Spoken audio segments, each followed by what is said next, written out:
नमस्कार प्रिय मित्रों और सनातन प्रेमियों।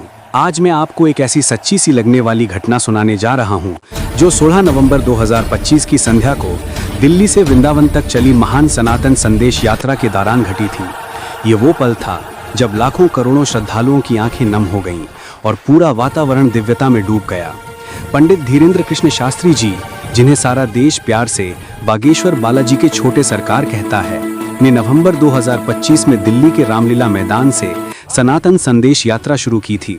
इसका एकमात्र उद्देश्य था हिंदू, मुस्लिम, सिख, ईसाई सभी को एक सूत्र में बांधना और यह संदेश देना कि सनातन धर्म नफरत नहीं, केवल प्रेम बांटता है। यात्रा दिल्ली, फरीदाबाद, पलवल, होडल, मथुरा होते हुए अब वृंदावन पहुंच चुकी थी। 16 नवंबर 2025 संध्या का समय, सूरज डूबने को था। पूरा वृंदावन केसरिया लाल आभा में डूबा हुआ था। बांके बिहारी मंदिर में संध्या आरती की तैयारी चल रही थी। मंदिर के बाहर गलियों में लाखों नहीं, बल्कि उस दिन तो 10-12 लाख से ज्यादा श्रद्धालु जमा थे। मोबाइल नेटवर्क पूरी तरह ठप था। लोग एक दूसरे के कंधों पर चढ़कर गुरुजी के दर्शन करना चाहते थे। गुरुजी सबसे आगे चल रहे थे। सफेद धोती कुर्ता, कंधे पर भगवा चादर, माथे पर लाल त्रिपुंड, गले में रुद्राक्ष की माला, हाथ में कमंडल। उनके पीछे सैकड़ों साधु संत, हजारों माताएं बहनें, बच्चे, बुजुर्ग, सब के सब एक स्वर में गूंज रहे थे, जय श्री राम, बागेश्वर धाम की जय, सनातन धर्म की जय। तभी अचानक आसमान में एक अनोखी केसरिया चमक दिखी। लोगों ने पहले सोचा शायद कोई ड्रोन लाइट शो है। दिवाली के बाद भी कई जगह हो रहे थे, लेकिन वो चमक ऊपर से नीचे की ओर बढ़ रही थी। फिर अचानक बांके बिहारी मंदिर के ठीक ऊपर बादल फटने जैसी भयंकर आवाज हुई। लाखों लोग एक साथ ऊपर देखकर चीख उठे, हनुमान जी प्रकट हो गए। हाँ दोस्तों, आकाश में एक विशाल, जीवंत, सजीव हनुमान जी का स्वरूप दिखाई दिया।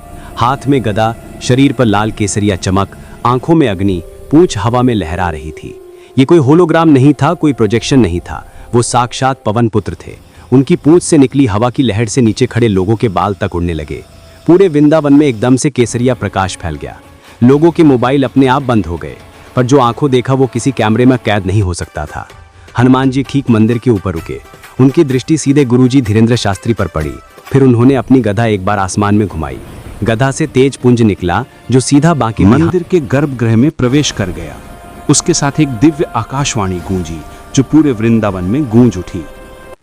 बागेश्वर के बालक, तेरा संकल्प सिद्ध हुआ।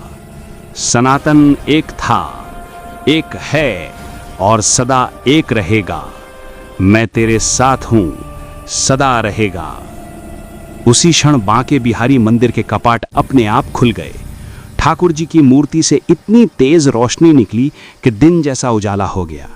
और फिर जो हुआ उसे सुनकर आज भी रोंगटे खड़े हो जाते हैं। पत्थर की मूर्ति ने आंखें झपकाई। बांके बिहारी जी जीवंत हो उठे।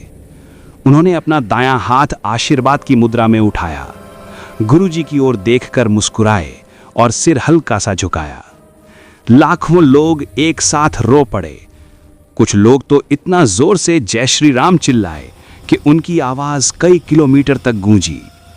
हनुमान जी ने दूसरी बार गदा घुमाई। इस बार रोशनी की लहर पूरे वृंदावन पर फैल गई। जिनके शरीर में वर्षों से रोग थे, वो उसी क्षण स्वस्थ हो गए। एक बुजुर्ग महिला जो 20 साल से व्हीलचेयर पर थी, अचानक खड़ी होकर दौड़ने लगी। एक 8 साल का बच्चा जो जन्मांध था चिल्लाया, माँ मुझे बांके बिहारी जी दिख रहे हैं। एक युवक जिसके कैंसर की आखिरी स्टेज थी, उसने अपना मास्क फेंका और जोर जोर से हंसने लगा। गुरुजी भूमि पर लेटकर हनुमान जी के चरणों में सिर रखकर रोने लगे और बोले, प्रभु जब तक मेरे एक भी भक्त की आंखों में आंसू हैं, मैं यहाँ से नहीं जाऊँगा। हनुमान जी मुस्कुराए। फिर गुरुजी के शरीर से तेज प्रकाश निकलने लगा। उनके माथे पर स्वयंभू त्रिपुंड उभर आया। हनुमान जी की दिव्यवाणी फिर गूंजी, बालक अब तेरी हर सभा में मैं अदृश्य रूप में उपस्थित रहूंगा। जो तेरे पास आएगा उसकी मनोकामना मैं स्वयं पूरी करूंगा। फिर हनुमान जी ने तीसरी बार गदा घुमाई और आकाश में उड़ चले। जाते जाते उनकी पूंछ से केसरिया पुष्पों की वर्षा होने लगी। पूरे वृंदावन में 45 मिनट तक केसरिया फूल बरसते रहे। वैज्ञानिक आज तक नहीं बता पाए कि वो फूल कहां से आए, क्योंकि वो फूल आज भी मंदिर में सुरक्षित हैं, सूखते नहीं। उस रात मंदिर के मुख्य पुजारी जी ने स्वीकार किया, ठाकुर जी की मूर्ति की आंखों से 3 बूंद आंसू गिरे थे। हमने उन आंसुओं को चांदी के पात्र में संभाल कर रख लिया है। आज भी वो आंसू वैज्ञानिकों के लिए रहस्य बने हुए हैं, वो सूखते नहीं। उस दिन के बाद गुरुजी ने घोषणा की कि सनातन धर्म फिर जीत गया।